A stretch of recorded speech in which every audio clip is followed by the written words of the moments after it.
gostaria de convidá-los para abrirem a Bíblia junto comigo, em 1 Coríntios, capítulo 15, verso de número 20.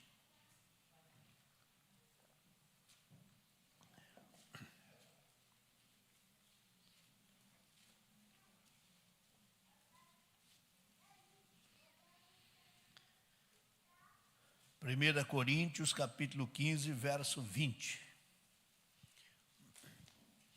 Mas agora, Cristo ressuscitou dos mortos e foi feito as primícias dos que dormem. Amém. Nós vamos estudar por algumas terças-feiras, permitindo o Senhor, a respeito da ressurreição de Jesus. O que a Bíblia fala sobre a sua ressurreição? Que se Cristo não houvesse ressuscitado, seria vã a nossa pregação. Não teria sentido pregar se Jesus não tivesse ressuscitado. Por vezes, a gente ouve os nossos irmãos ensinando, pregando, inclusive a escola dominical, nas últimas aulas, toca muito nesses assuntos, de que nós servimos um Cristo vivo, que Ele está vivo, que Ele está vivo, que Ele está vivo, que Ele está vivo. E também a realidade da sua morte, que para nós foi um grande divisor de águas. A morte de Cristo foi o grande divisor de águas. A sua morte causou um impacto no mundo.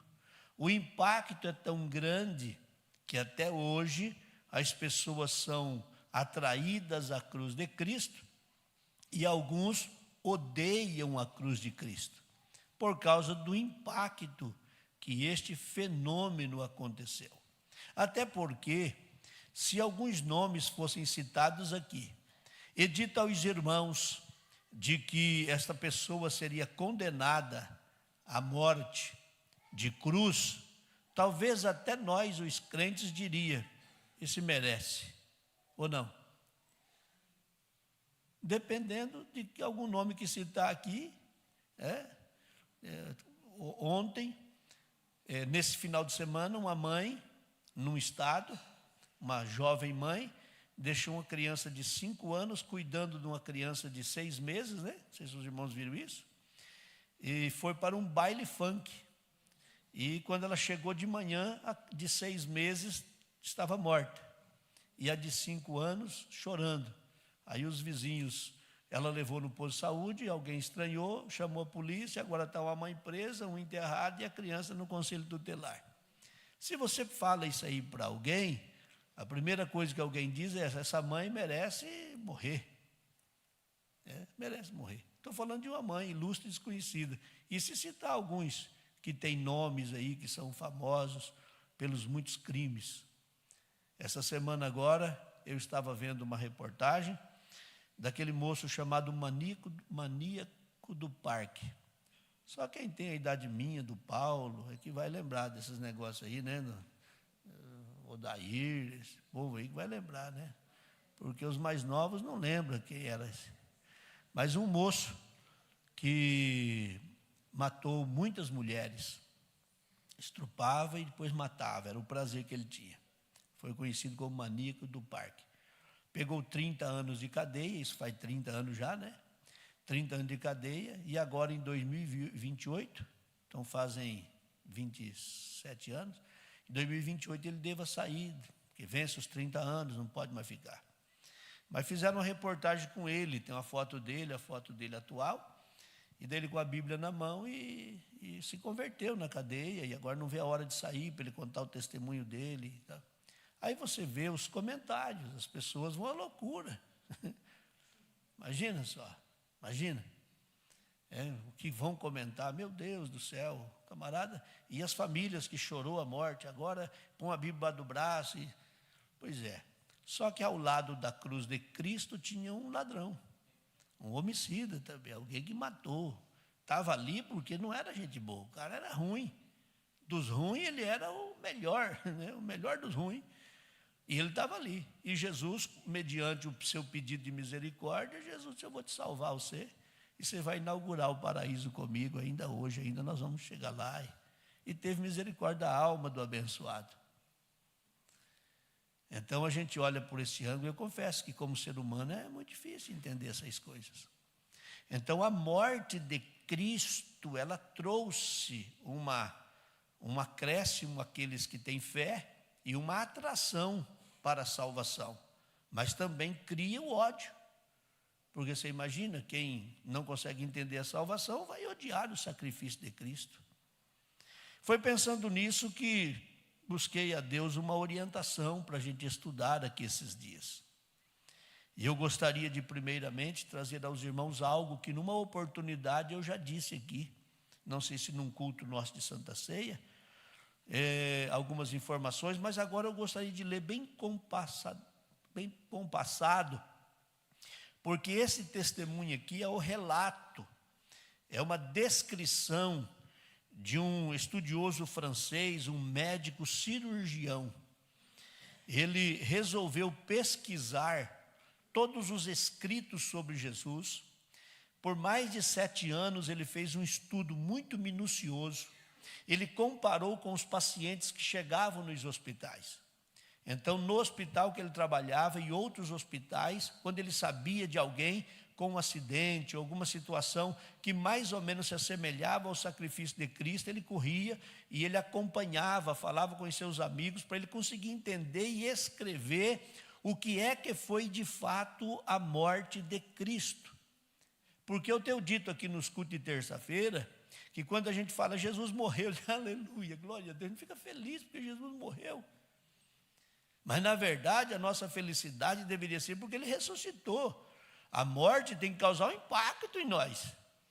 A gente precisa chorar pela morte dele, a gente precisa lamentar pela morte dele, porque a morte dele não foi um ataque fulminante que matou ele sem dor. Não foi uma flecha que entrou no seu coração e matou ele sem dor. Então vamos acompanhar o relato desse médico para a gente entender o que é a ressurreição de Jesus e o que é que foi feito por nós, porque eu quero mostrar aos irmãos daqui para frente quais são os testemunhos relacionados na Bíblia ou escritos na Bíblia sobre a ressurreição de Jesus. Então, este estudioso francês, Dr. Barbet, um cirurgião, ele redige estas palavras, isso virou um livro na época quando ele escreve, e ele escreveu assim: por anos vivi em companhia de cadáveres. Na minha carreira, estudei a fundo a anatomia. Então, decidi estudar sobre Jesus e a sua morte. Jesus entrando no Getsêmani, escreve o evangelista Lucas, orava intensamente. É a primeira curiosidade que eu tive e o maior desafio que eu tive para estudar esta expressão. Orava mais intensamente ao ponto do seu suor tornar-se em gotas de sangue. Então, que caía ao chão. O único evangelista que se refere ao fato, escreve esse cirurgião, é um médico, que é Lucas. E é fato, é somente no evangelho de Lucas que tem esta informação. Por que razão? Porque Lucas era um médico. E ele vai analisar com a precisão de um clínico. Suar sangue ou hematidrose é um fenômeno raríssimo. Se produz em condições excepcionais e para provocá-lo é preciso uma prostração física acompanhada de um choque moral violento causado por emoção profunda ou por um grande medo. Aqui ele está analisando Jesus como homem. O pavor, o susto, a angústia terrível por sentir-se carregado de todos os pecados do homem deve ter esmagado Jesus. Tal tensão extrema produz a ruptura das veias capilares que estão abaixo das glândulas sudoríparas, o sangue se mistura ao suor e espalha-se sobre a pele, escorre pelo corpo e, como diz a Bíblia, até o chão. Conhecemos a farsa do processo montado pelo Sinédrio hebreu, o envio de Jesus a Pilatos e o desempate, porque um jogava para o outro, entre o procurador romano e Herodes. Pilatos cede e ordena a flagelação de Jesus. A partir daqui, entenda que Jesus foi preso na noite de quinta-feira, por volta da meia-noite. Foi sepultado no sábado, ou melhor, na sexta-feira de manhã. Então, todo esse processo, a partir do momento em que ele é preso, invade toda a madrugada até o início da manhã da sexta-feira. Então, fica esse jogo de jogar um para o outro, Pilatos e Herodes, e por fim vem a ordem: flagele ele. Os soldados desposam Jesus, o amarram pelos pulsos a uma coluna do átrio. A flagelação efetua-se com fitas de couro múltiplas, sobre os quais são fixadas 2 bolinhas de chumbo e um pedaço de osso. A maior parte das chicotadas é nos ombros, na coluna, na região lombar e também no peito. Pelo relato dos estudiosos e o tamanho das feridas, entendo que os carrascos deveriam ser 2. Um batendo de cada lado e simultaneamente os 2 o flagelando, de igual envergadura, o tamanho e a força dos chicotes. Golpearam e açoitaram a pele já alterada por milhões de microscópicas hemorragias do suor de sangue. Entenda que quando Jesus suou e o seu suor saiu sangue, é a agonia do Getsêmani. Depois desse episódio, a roupa toda banhada de sangue, o seu corpo, é que ele é entregue na mão desses homens e agora ele vai enfrentar esse flagelo. A pele dilacera-se e racha-se, o sangue esguicha. Em cada golpe, Jesus pula em um sobressalto de dor. As forças diminuem um suor frio, as forças fazem diminuir e um suor frio lhe banha a fronte. A cabeça roda em vertigem de náuseas. Arrepios lhe correm na coluna. Se não estivesse amarrado pelos pulsos, acabaria caído numa grande poça de sangue. Depois veio a coroação, com espinhos compridos, mais duros do que os da acácia. Os carrascos teceram uma espécie de capacete e colocaram em sua cabeça. Os espinhos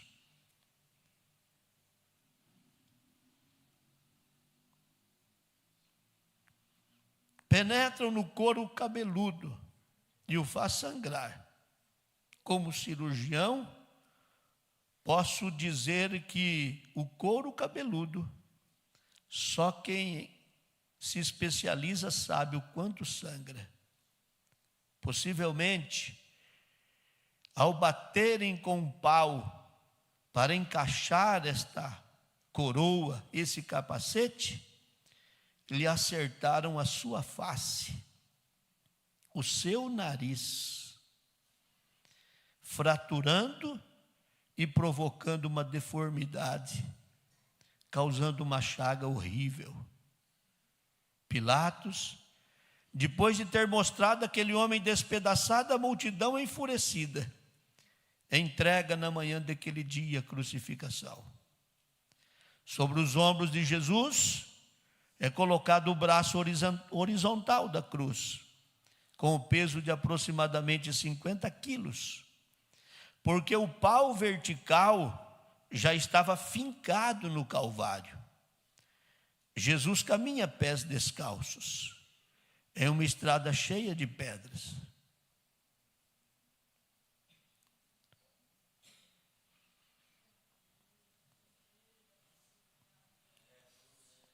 Os soldados o açoitam com cordas. O percurso, por sorte, não é muito comprido, 600 metros. Jesus, com dificuldade, arrasta um pé após o outro.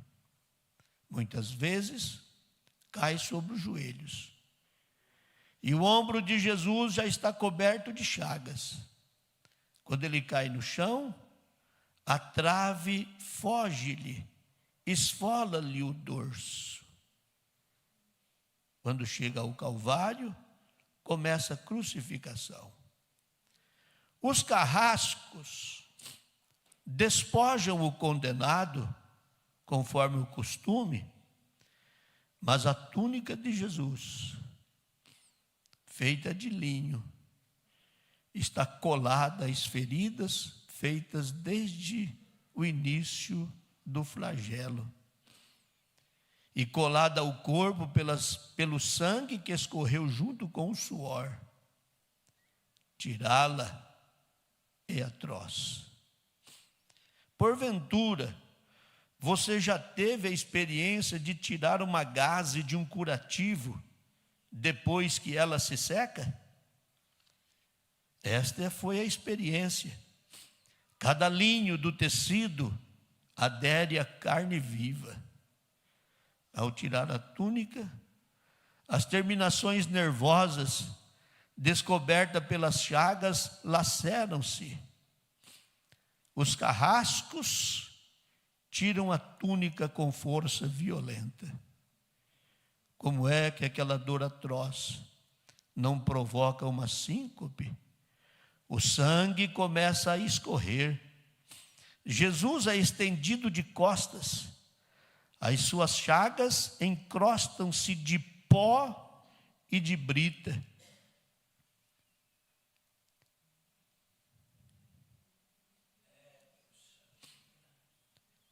Estendem-no sobre o braço horizontal da cruz. Os carrascos tomam as medidas. Um pouco de goma na madeira para facilitar a penetração dos cravos. Isso causa um horrível suplício. Um dos carrascos pega um prego comprido, um cravo feito de madeira, pontudo, quadrado, e apoia no pulso de Jesus com um golpe firme de martelo e crava e bate firmemente na madeira. Jesus deve ter contraído o rosto espantosamente. No mesmo instante, os seus dedos se movem violentamente, porque querem desistir daquela ação. Na palma da mão, quando o cravo se finca, o nervo mediano é puxado. Pode-se imaginar o que Jesus deve ter experimentado? Uma dor terrível, agudíssima, que se difundiu nos dedos, repuxou como língua de fogo no ombro, fulgurou-lhe o cérebro. É a dor mais insuportável que um homem possa experimentar. É aquela que é feita nos grandes centros nervosos.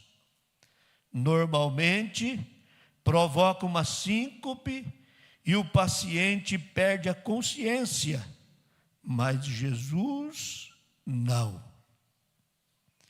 Se ao menos o nervo tivesse sido cortado, rompido, não doeria tanto, mas ele simplesmente foi lesionado. A lesão do centro nervoso fica em contato com o cravo. Quando o corpo estiver suspenso na cruz, o nervo se estenderá fortemente como uma corda de violino tensa. A cada sacudida e cada movimento vibrará, despertando dores dilacerantes. um suplício que durará 3 horas. O carrasco e o seu ajudante seguram as extremidades da trave. Levantam Jesus, colocando-o primeiramente sentado, com a travessa da cruz já cravada nas mãos, depois de pé. Fazem-o caminhar para trás, levantam para o pau vertical, rapidamente encaixam esse braço em cima e os ombros da vítima se entregam dolorosamente sobre a madeira áspera. A coroa de espinhos sobre a sua cabeça, que dilacera o crânio, não permite Jesus encostar a cabeça no madeiro. Ele inclina a cabeça para frente, o que é um suplício sem tamanho, porque ao afastar a cabeça, esticando o pescoço, poderia aliviar a dor dos nervos.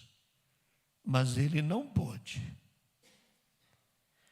Pregaram-lhe os pés. Ao meio-dia, Jesus gritou: tenho sede. Não bebeu nada desde a tarde do dia anterior.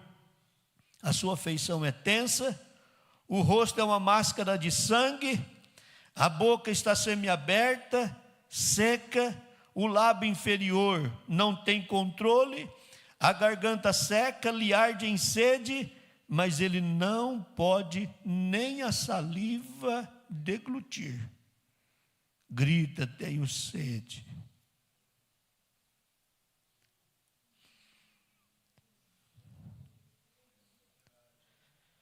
Um soldado lhe estende sobre a ponta da lança uma esponja com uma bebida ácida, usada pelos militares. E isso é uma tortura atroz. Um estranho fenômeno se produz no corpo de Jesus. Os músculos dos braços se enrijecem e uma contração que vai acentuando-se. Os deltoides e os bíceps estão tensos e levantados. Os dedos se atrofiam. Tétano toma conta do seu corpo.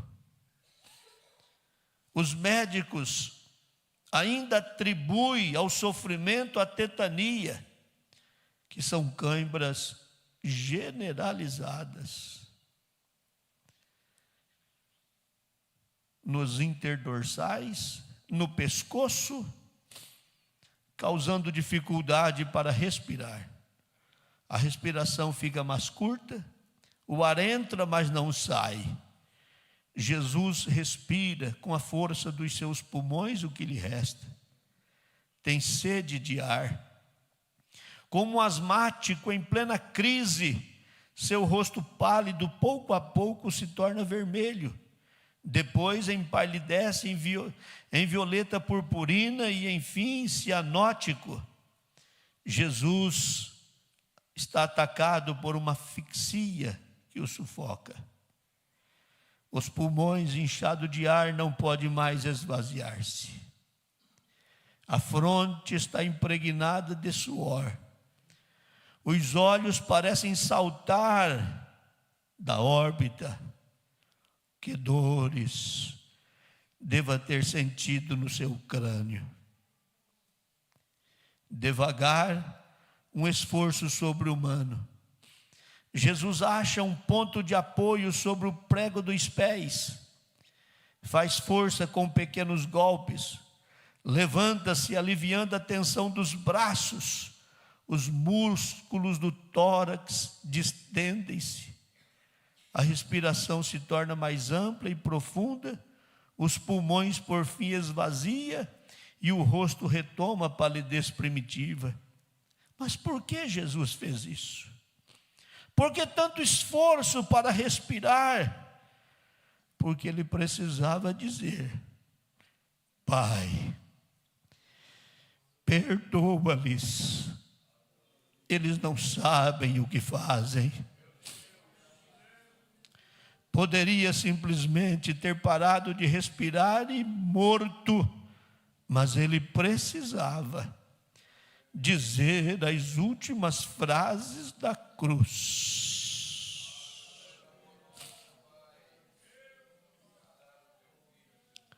Cada vez que quer falar, deve levantar-se, segurando o pé, um dos pés que está pregado.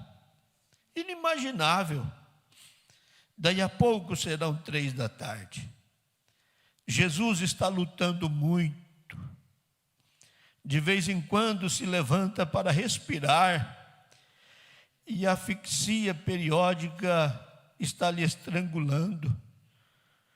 Uma tortura que dura 3 horas. Todas as suas dores, a sede, as câimbras, a asfixia, as vibrações dos nervos medianos, lhe arranca um lamento. Meu Deus,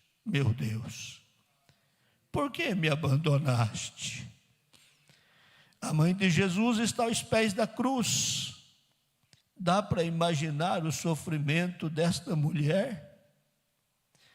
De repente, um grito, no último esforço. Jesus busca força onde não tem mais. Cientificamente, não tem como explicar como alguém conseguiria buscar força para gritar. Ele não fala, ele não geme, ele não sussurra, ele grita: tudo está consumado. Pai, em tuas mãos entrego o meu espírito. E morreu. E morreu.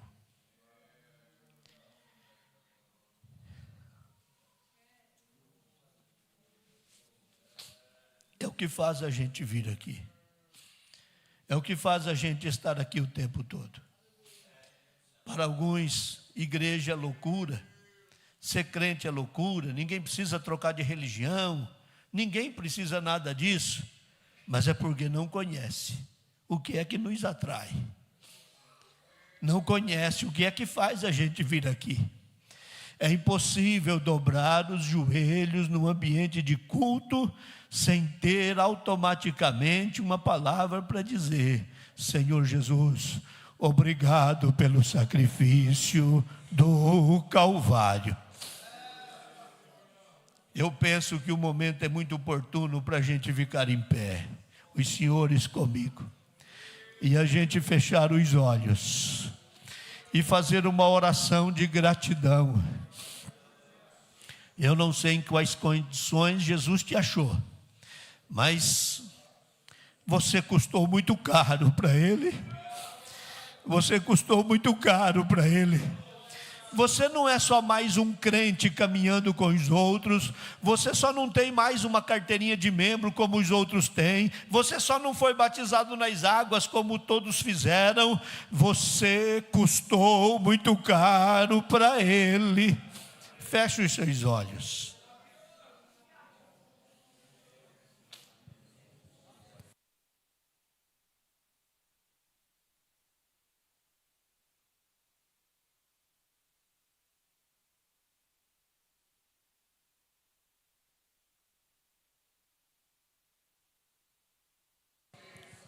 Se tudo isso não te comove, eu não sei o que pode mexer com a sua emoção.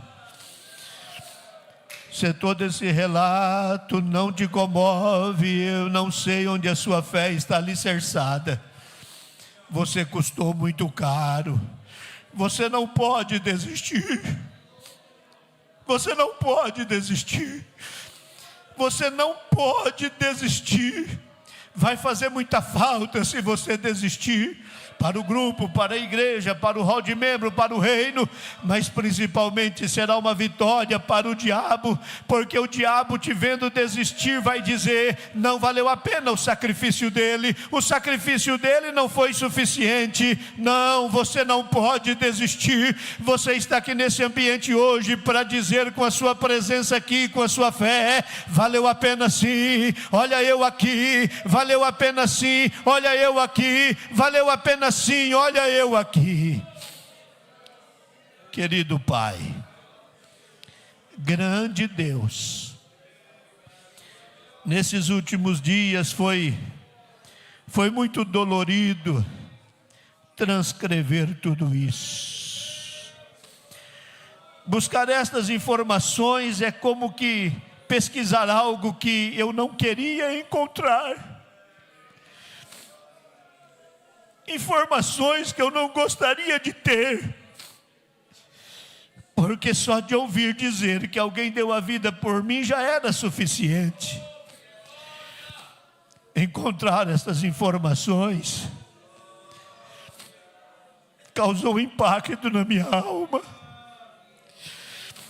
causou um sofrimento para o meu coração e sangrou o meu coração. É muito mais do que eu pensava. Quando eu ouvi esse relato, Senhor, eu nunca tinha parado para pensar a razão pelo qual nas pinturas a sua cabeça está reclinada. Eu nunca parei para pensar que se o nervo principal estivesse esticado, aliviaria as dores, mas até isso lhe foi suplício. O Senhor não podia encostar a cabeça no madeiro, tinha espinho por todos os lados. Que sofrimento! Eu não posso me alegrar com a sua morte, eu preciso lamentar a sua morte, eu preciso chorar por sua morte, porque aquilo que o Senhor fez foi por mim. Quem deveria estar lá era eu. Quem deveria estar lá era eu. O Senhor fez isto por mim. Eu preciso ser grato. E eu lhe peço perdão se alguma das vezes que estive aos teus pés eu esqueci de dizer isso, ou se em algum momento, num dos dias de todos esses anos vividos, eu esqueci de lembrar do sacrifício do Calvário. Eu lhe peço perdão, porque o Senhor fez isto por mim. Eu preciso ser grato. O Senhor fez isto por mim. O Senhor fez isto por mim. Quem deveria estar lá era eu. Quem deveria estar lá era eu, talvez nem na cruz do meio, na direita ou na esquerda, pelos meus erros e falhas, pela minha infidelidade, pela minha falta de fé, pela minha negligência. Mas o seu amor, querido Jesus, quando li que cientificamente o Senhor buscou forças aonde não existia mais possibilidade alguma, com o seu lado furado, vertendo água, vertendo sangue, já sem mais esperança alguma de vida, a pressão extremamente alterada, os batimentos cardíacos, a febre que lhe açoitava. Querido Jesus, e o Senhor ainda buscou força para gritar: nós somos muito ingratos, porque pouca coisa faz a gente desistir, pouca coisa faz a gente murmurar, pouca coisa faz a gente lamentar. Mas o Senhor queria que o mundo soubesse e gritou: está consumado. E morreu. Foi tão forte a sua morte por nós que a natureza não suportou. A terra tremeu, o sol escureceu. a natureza, entender o tamanho do amor que o Senhor revelava naquela cruz. Nos encha deste amor pelo Senhor, pelo seu reino, por sua obra, por sua palavra, pelos céus. Remai te queremanto que manturi mi cantura mandagabachai. Ramandagabachanda rabassuri mi cantura mandagabachai. E me arraci que mai tere me conte que mantura manto cantura e me cantura bagai. Obrigado, Jesus. Receba o carinho desse povo. É um grupo tão pequeno diante de um gesto tão grande que o Senhor fez. Mas eu penso que o Senhor esta noite se agrada da adoração deste povo por aquilo que faz por nós. Seja o Senhor glorificado. Sim, eu amo a mensagem da cruz. Até morrer eu a vou proclamar. Levarei eu também minha cruz, até por uma coroa trocar.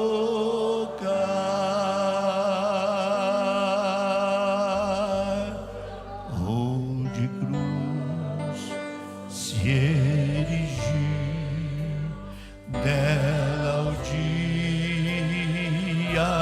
fugiu, como emblema de vergonha e dor. Mas contemplo essa cruz, porque nela Jesus deu a vida por mim, pecador.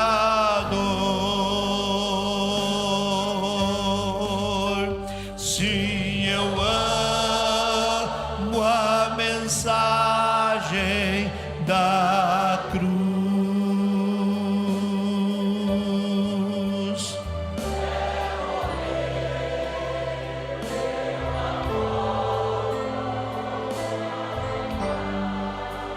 Se isso é verdade, declare. Urabacanda elebacai, te queimar bagai. Aleluia.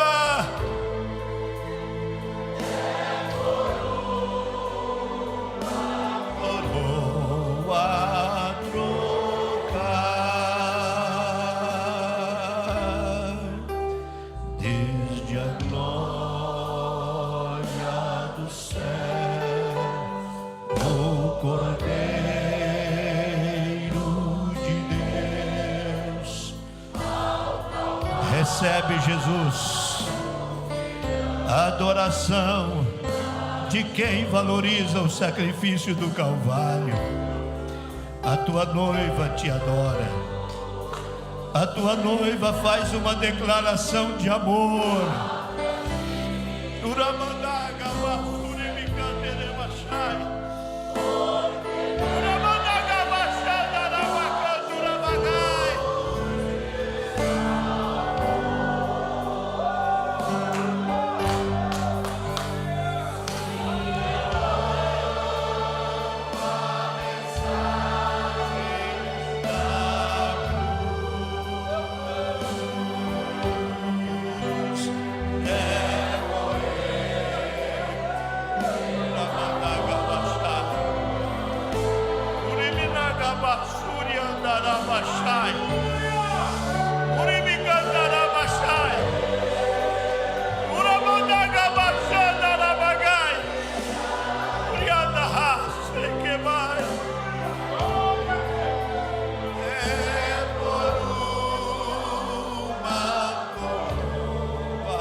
assim que me arrase queimar.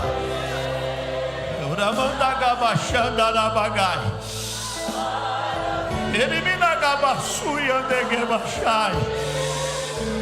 E gabasui assim que mandura manda gabachai.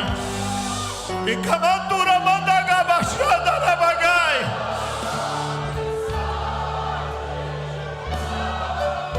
Uramandai que mandura bachanda na bagai.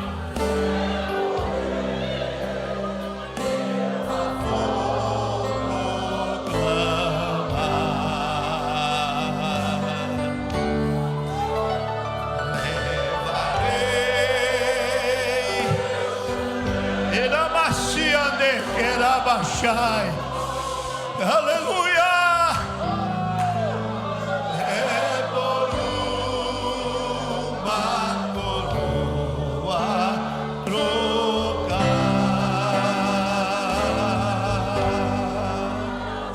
Eu aqui com Jesus, a vergonha da cruz.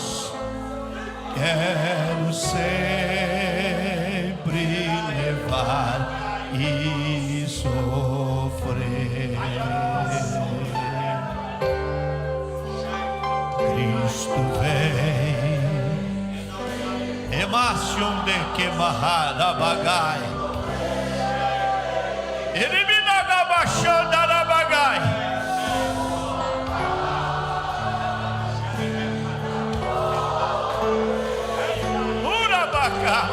Siri me andar baixai.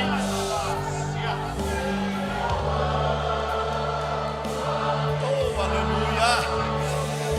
Oh, aleluia. Aleluia.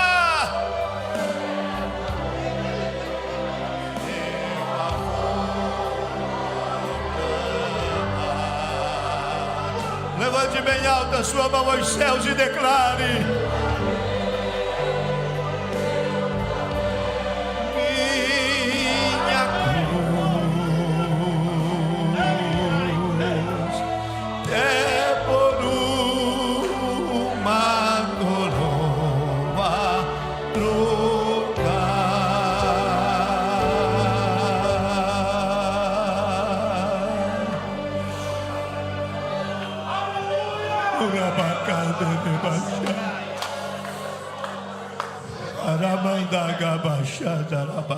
tome o seu assento.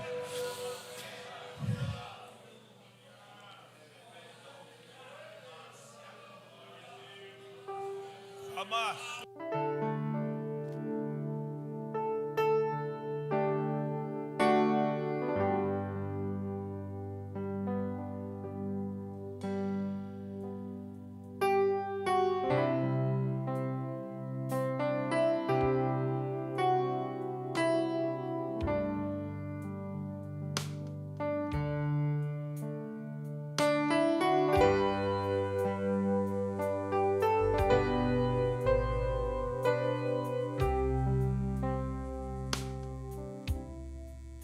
Seja o Senhor glorificado. 1 Coríntios 15, 20. Mas agora, Cristo ressuscitou dos mortos. E a ressurreição de Cristo nos dá algumas garantias. A primeira está em 2 Timóteo 2 e 8. Lembra-te de que Jesus Cristo, que é da descendência de Davi, ressuscitou dos mortos, segundo o meu evangelho. Então a ressurreição de Jesus é o centro do evangelho. 1 Coríntios capítulo 15, a partir do verso 12. Ora, se prega que Cristo ressuscitou dos mortos, como dizem alguns dentre vós, que não há ressurreição dos mortos? E se não há ressurreição de mortos, também Cristo não ressuscitou. E se Cristo não ressuscitou, logo é vã nossa pregação, e também é vã a vossa fé. Assim somos também considerados como falsas testemunhas de Deus, pois testificamos de Deus que ressuscitou a Cristo, o qual, porém, não ressuscitou, se na verdade os mortos não ressuscitam. Porque se os mortos não ressuscitam, também Cristo não ressuscitou.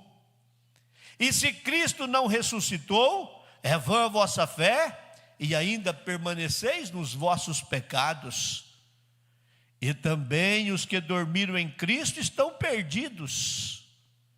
Se esperamos em Cristo só nessa vida, somos os mais miseráveis de todos os homens. Mas agora Cristo ressuscitou dos mortos e foi feito as primícias dos que dormem.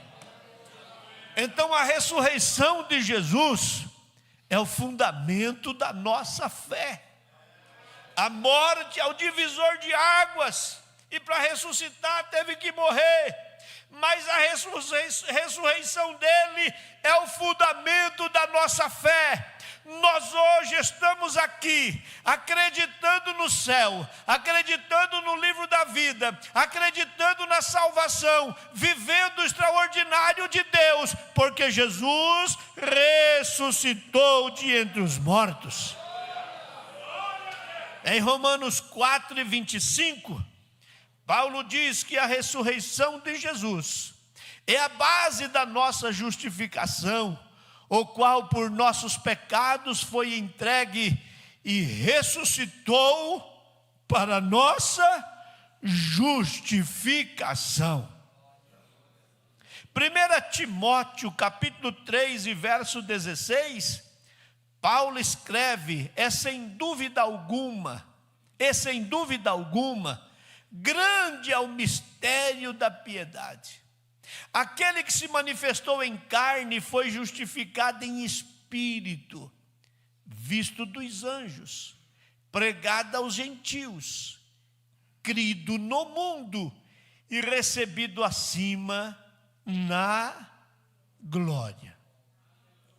Esse é o cântico da igreja. Paulo está escrevendo o hino da igreja, o cântico da igreja. Aquele que se manifestou em carne, foi justificado em espírito, visto dos anjos, pregado aos gentios, crido no mundo, recebido em cima na glória. E é claro que a gente não vai acrescentar a Bíblia, mas ele é adorado nos céus, ele é glorificado na terra e é temido no inferno. Oh, aleluia! Mateus 28:6 tem a maior mensagem que fundamenta a nossa fé. Ele não está aqui, porque já ressuscitou. Aleluia! A maior mensagem que um pregador cristão pode expressar na sua prédica é expressar isso e dizer: ele não está aqui, ele já ressuscitou. Apocalipse 1:18 diz que a sua ressurreição é a nossa maior vitória. E o que vive, fui morto, mas eis aqui estou vivo para todo sempre, amém. E tenho as chaves da morte e do inferno. A ressurreição de Jesus é a nossa maior vitória. 1 Tessalonicenses capítulo 4, a partir do verso de número 13, Paulo diz que a sua ressurreição é a nossa maior garantia. Não quero, porém, irmãos, que sejais ignorantes acerca dos que já dormem, para que não vos entristeçais como os demais que não têm esperança. Porque se cremos que Jesus morreu e ressuscitou, assim também os que em Jesus dormem, Deus os tornará a trazer com Ele. Dizemos-vos, pois, isto pela palavra do Senhor, que nós, os que ficarmos vivos para a vinda do Senhor, não precederemos os que dormem. porque o mesmo Senhor descerá do céu com alarido, com a voz de arcanjo, com a trombeta de Deus, e os que morreram em Cristo ressuscitarão primeiro. Depois nós, os que ficarmos vivos, seremos arrebatados juntamente com eles nas nuvens, a encontrar o Senhor nos ares, e assim estaremos sempre com o Senhor. Jesus ressuscitou. Ele não está aqui, porque já ressuscitou. A cruz está vazia. O túmulo está vazio, mas o trono está ocupado. A Bíblia diz que ele venceu e assentou-se no trono com o seu Pai. E se servir para você dar glória a Deus e voltar para casa com o coração feliz, ele está sentado à direita do Pai e intercede por nós como um advogado junto ao Pai. É a misericórdia dele que é estendida cada vez que a gente precisa de misericórdia. E quando o pai se levanta para aplicar a justiça, o filho mostra as mãos furadas e diz: Pai, dá mais uma chance para ele, dá mais uma chance para ela. E mostra as feridas que, segundo a profecia de Zacarias, e quando perguntarem: que feridas são essas em suas mãos? Dirás: estas feridas foram feitas na casa dos meus amigos. Esteja em pé. Bendito é o Senhor. Bendito é o Senhor. Que Deus no seu coração faça transbordar esta palavra, esta verdade. Que você nunca mais perca esse sentimento de gratidão, porque alguém fez isto por você. Porque alguém fez isto por você. Existe um filme que um pai trabalhava numa estação de trem. Esse trem cruzava sobre um rio que era navegável, por onde passava navios comerciais e navios de passageiros. Cada vez que os navios passariam por ali, a ponte precisava ser içada para permitir a navegação, depois voltava ao seu lugar. Isso era sincronizado, os horários muito calculados. Um dia o homem foi trabalhar e um dos seus filhos, adolescente, um pré-adolescente, quis ir trabalhar com o pai. E lá na estação, o pai trabalhando, o menino se distanciou e de repente o menino estava entre os ferros daquela estrutura, daquela ponte, onde o trem passava por cima. E por um erro de cálculos, um navio carregando muitos passageiros, ele vinha, mesmo sem ter o controle de navegação. Quando o homem viu aquilo, ele não tinha outra ação a não ser içar a ponte para permitir que o navio passasse. É nessa hora que ele procura pelo filho e não acha. E o menino está entre as ferragens.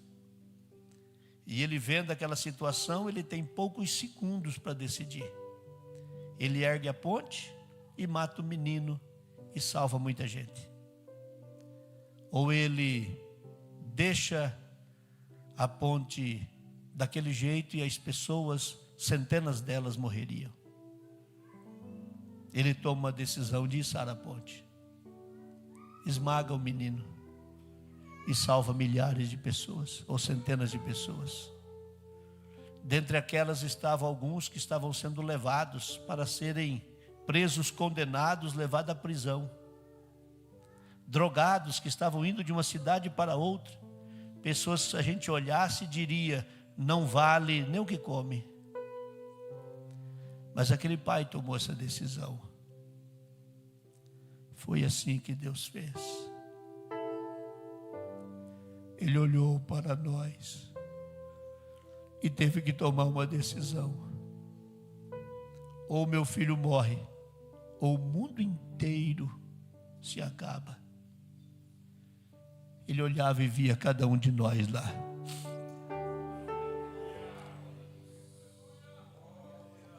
Que Deus te abençoe. Querido Pai, eu quero mais uma vez lhe agradecer pelo privilégio de lhe servir. Quero lhe agradecer pela salvação da minha alma, pelo nome que está escrito no livro da vida. Quero lhe agradecer pela salvação da minha alma. Quero lhe agradecer pela salvação da minha alma. Muito obrigado por salvar a minha alma. Querido Deus, vamos retornar para os nossos lares agora. E precisamos da sua companhia, da sua proteção. No apagar das luzes desse dia, vamos precisar deitar, dormir, recompor as nossas forças. Porque se o Senhor disser que sim, amanhã a gente acorda para ver a luz de mais um dia. Então entregamos-os em tuas potentes mãos e pedimos, Deus, nos dê uma noite abençoada, um sono feliz e reparador, o sono dos justos. E se o Senhor permitir a gente acordar amanhã e ter diante de nós mais um dia, não deixa a gente pecar contra o Senhor, não deixa a gente murmurar, pelo contrário, faz a gente acordar mais crente, mais animado, mais feliz, mais disposto, mais cheio da tua glória, Pai. Nos ajude a ser grato, é o que eu lhe peço em nome de Jesus e para a tua glória, amém.